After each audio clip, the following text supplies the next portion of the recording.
رقم 20 مومتاري، توصل الكرة في الرواق الايسر، موجود في التغطية فرج بنجيمة، توزيع خطيرة كرة، والهدف الاول.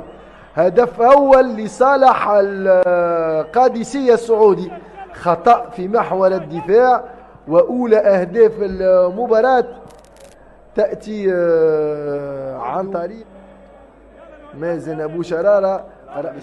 جمالي شامل يوزع ارضية، يسقط يهب المساكني وضربة جزاء. يسقط يهب المساكني وضربة جزاء يعلن عليها هيثم ديرات، يعني قدامه الكورة وقدامه العملية، ونقاش بينه وبين رئيس مبولحي، وخطأ واضح. ننتظروا الإعادة. أكيد تمريرة كانت من جمالي ويهب المساكني، بعد ما مدافع الشيخاوي يعمل يصوب، والهدف الأول. 1-1 بين النجم الرياضي الساحلي والقادسية السعودي في توقيت 29 دقيقة لعب.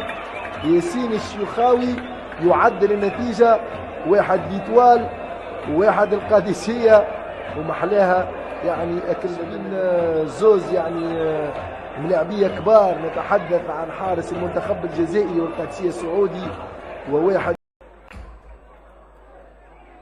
تتوزع الكرة خطيرة، والهدف. علي سوما يسجل الهدف الثاني. علي سوما يسجل الهدف الثاني في توقيت 24 دقيقة لعب.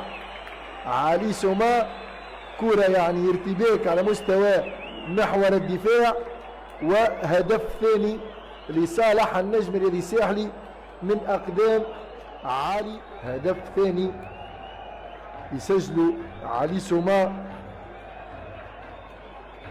والأكيد أنه هدف يعني من شأنه أنه